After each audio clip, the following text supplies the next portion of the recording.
ඔන්න අපිට ආපු ලස්සන කමෙන්ට් ටිකක්.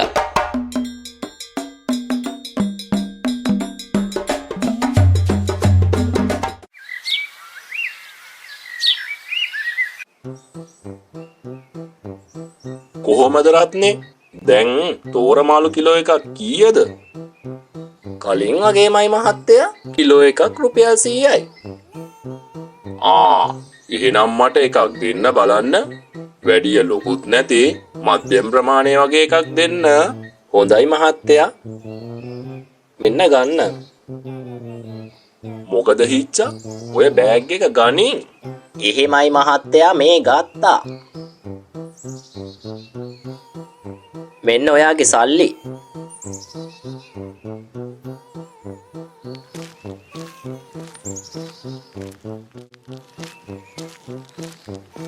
මේකත් අරන් ඉක්මනට ගෙදර ගිහින් උයන්න පටන් ගන්න.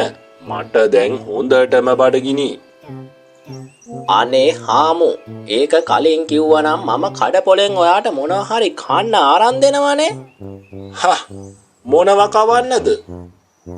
ඇයි හාමු, තිබුණු දෙයක් කන්න තිබුණා. තිබුණ දෙයක් දැක්කේ නැද්ද? අර තේ කඩේ ඇරෙන්න වෙන කන්න කිසිම තැනක් තිබුණේ නෑනේ. ඔව් හාමු, ඒකත් ඇත්ත තමයි. ඒත් ඒකක් බීලාවනම් මොකද වෙන්නේ? ඔයා උදේට ගෙදරින් කාලානේ ආවේ. ඒ වුණාට තේ කෝප්පයකින් මොනව වෙන්නද? යමු. දැන් කතා කර ඉඳිය ඇති. හොඳයි හාමු.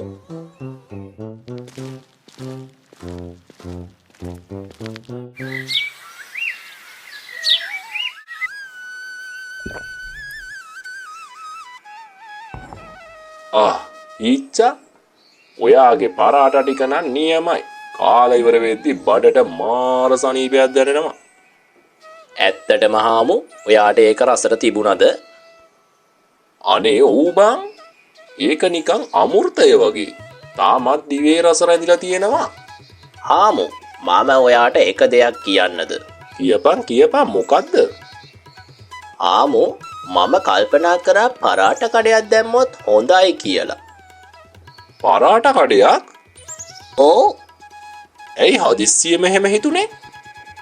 ඒක හිතුනේ ඔයාව දැක්කහමයි හාමු. මාව දැක්කහම?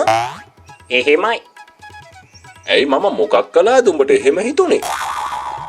ඔයා උදේ කාලා කඩපොලට ගියා. ආපහු වෙද්දී ඔයාට හොඳටම බඩගිනිය කියලා කිව්වා නේද? ඔව්, ඒක ඇත්ත. අන්න ඒ වගේ තමයි හාමු. එහෙ ඉන්න අනිත් මිනිස්සුන්ටත් බඩගිනි වෙනවා ඇති. ඒත් තේ කඩේ තේ බීලා විස්කෝතු කාලා මිනිස්සුන්ට බඩ පිරෙන්නේ නෑනේ.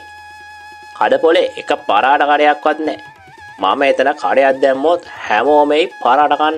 එතකොට මගේ පරාටත් විකිනෙනවා, මට සල්ලිත් ලැබෙනවා. අම්මෝ හිච්චා, ඔබට තියෙන්නේ මාර මොලයක් නේ. මේ හැමදේම ඔබ නිසා තමයි මතක් වුනේ. එහෙනම් තවත් පහු වෙන්න එපා. හෙට උදේම කඩේ පටන් ගනි. ඒත් හාමු, ඒකට බඩු මුට්ටු ඕනනේ. පරාට එක්ක කන්න දෙන්නේ මොන ව්‍යංජනයේද? අල හොද්දක්ද නැත්නම් පරිප්පුද? මම හිතන්නේ පරාට එක්ක හොඳ අල ව්‍යංජනයක්. එහෙම තිබුණොත් තමයි හොඳ. හොඳයි හාමු. එහෙනම් හෙට ඉඳන්ම වැඩේ පටන් ගන්නම්කෝ.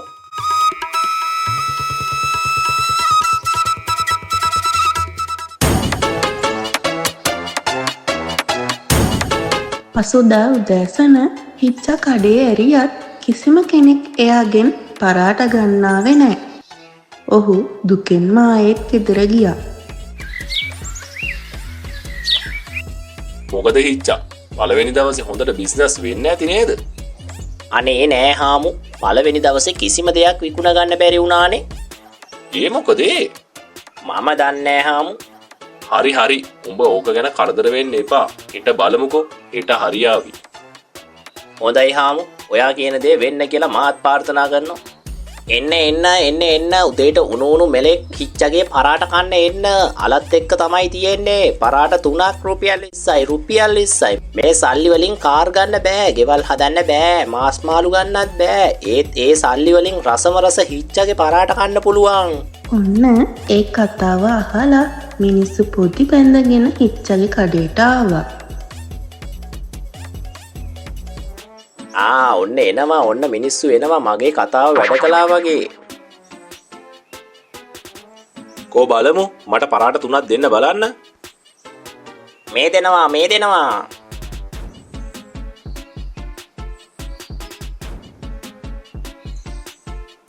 අම්මෝ හිච්චා මේ වෑංජනේ නම් මාර රසයිනේ නේද කමල්? ඔව් ඇත්තටම ඔබේ අතේ නියම රසක් තියෙනවා. තාම රස දිවේ තියෙනවා වගේ. මගේ හාමු මහත්තයත් මට කියන්නේ ඕකම තමයි. එහෙමද? ඔව් ඔක්කොම හරි. හැබැයි මේ පරාට එකට අමු ලුණු කෑල්ලක් තිබුණා නම් තවත් නියමයි. පිස්සු නැතුව ඉන්නවා. මේ මිනිස්සයා උදේම අපිට කන්න දෙන එකම ලොකු දෙයක් නේ. නැත්තම් අපිට කන්න ගෙදර යන්නකම් ඉන්න වෙනවා. ගෙදර යද්දි දවල් 12 විතර වෙනවා. මාරම බඩගිනි එතකොට. මම එච්චර දෙයක් කිව්වේ නෑ. මම කිව්වේ මේකට අමු ලුණු කෑල්ලක් තිබ්බනම් හොඳයි කියලා විතරයි නේද? මහත්තුරුනි රණ්ඩු වෙන්න එපා. මම මේ කඩේ දැම්මේ ඔයාලා ගැන හිතලයි. ඒ නිසා හෙට ඉඳන්ම මම අමෝලුණු කෑල්ලකුයි අමු මිරිස් කරලකුයි නොමිලේම දෙන්න. එතකොට කොහොමද? ආන්න ඒක නියමයි.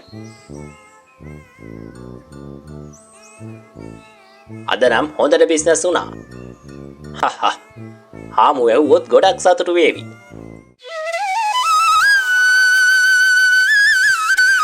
හාමු මේ තියෙන්නේ අද ආදායම. කෝදියම් බලන්න. අම්මෝ හිච්චෝ අද නම් හොඳට විකිනිලා තියෙනවා නේද?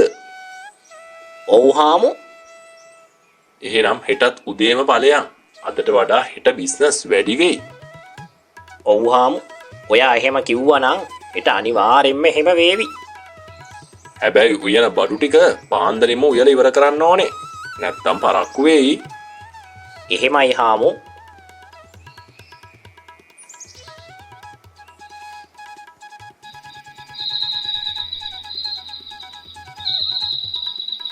හාමු මෙන්න ඔයාගේ කෑම ටික.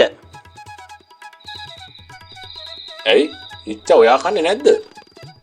ඔයා කාලා ඉන්න හාමු මම පස්සේ කන්නම්. ඔයා කන්න කලින් මම කොහමද කන්නේ? අන්න ඒකයි හිච්චා මම ඔබට මෙච්චර ආදරේ. මගේ නෝනා ජීවිතුන් අතර හිටිය කාලෙවත් මාව ඔය තරම් ආදරෙන් බලාගත්තේ නෑ. හාමු හිමින් කියන්න. ආමිනේට ඇහුනොත් තරහා යාවි. පිස්සෝ එයා දැන් මැරිලා අවතාරයක් වෙලා ඇති. ඒකත් ඇත්ත. හරි හාමු ඔයා මේ ටික කාලා ඉන්නකෝ.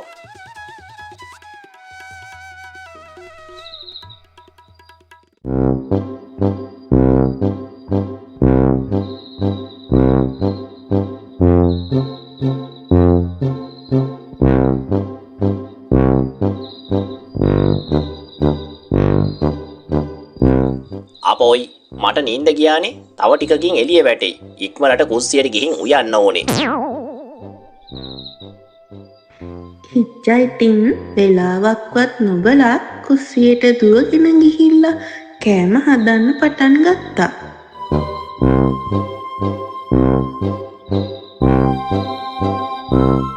වාසනාවට මම ඊයේ රෑම පිටි ටික අන්නලා තිබ්බේ. නැත්තම් අද පරක්කු වෙනවා. ඉක්මනට වැඩ ටික ඉවර කරගන්න ඕනේ. ටක් ගාලා උයන්න ඕනේ.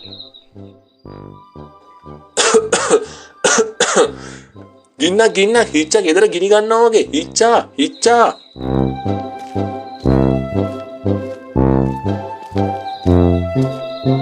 හාමු මොකද උනේ? මොකද මේ කෑ ගහන්නේ? අනේ හිච්චා ගෙදර දුමෙන් පිරීලා කොහේ හරි ගිනි ගන්නවා. ඉක්මනට බලපන්. අනේ නෑ හාමු ගිනි ගන්නේ නෑ. මම උයනවා. ඒකයි ඔය දුම එන්නේ. මොකක්? මේ රෑමැදියේ මේ උඹ උයනවා? රෑ කොහෙද හාමු? දැන් ටිකකින් උදේ වෙනවනේ. අනේ හිච්චෝ වෙලාව බලපන්. දැන් රෑ 2යි වෙලාව.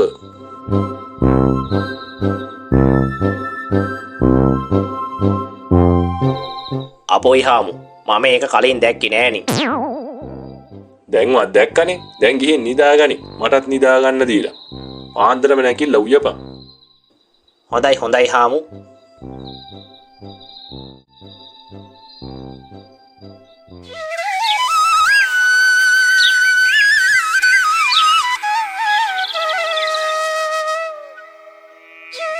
එන්න හිච්චාගේ පරාට කඩේ පරාට කාලේ යන්න එන්න.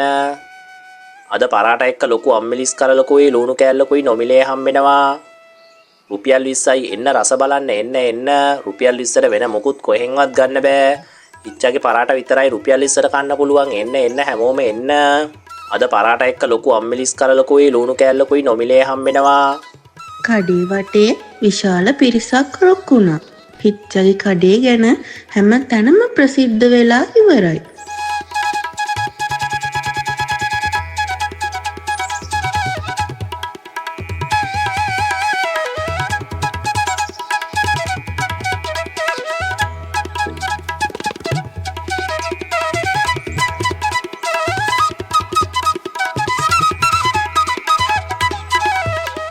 ඉච්චා අද කඩේ සෙනඟ පිල්ලා නේද? ඔව් අයියේ. කෝ අපිටත් දෙන්න. ඔව් මේ දෙනවා. මට ඇහුණා මේ කඩේ පරාට හරිම රසයි කියලා. කොහොම මටත් දෙන්න බලන්න රස කොහොමද කියලා. අරේ හිච්චා උඹ දැන් ගොඩක් ප්‍රසිද්ධයි. හැමෝම එන්නේ උඹේ පරාට කන්න. ඇත්තටම මේක හරිම රසයි. ඇත්තටම පරාටවලයි අලවලයි රස නම් මාරයි. ඊට පස්සේ හැමෝම රස කර අපේ මේ හිච්චගේ අලයි පරාටයි කන්න පටන් ගත්තා.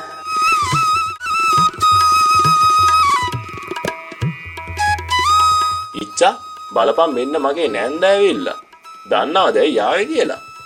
උඹ එයාටින් පරාට රස බලන්නමයි ඇවිල්ලා තියෙන්නේ. එහෙමද?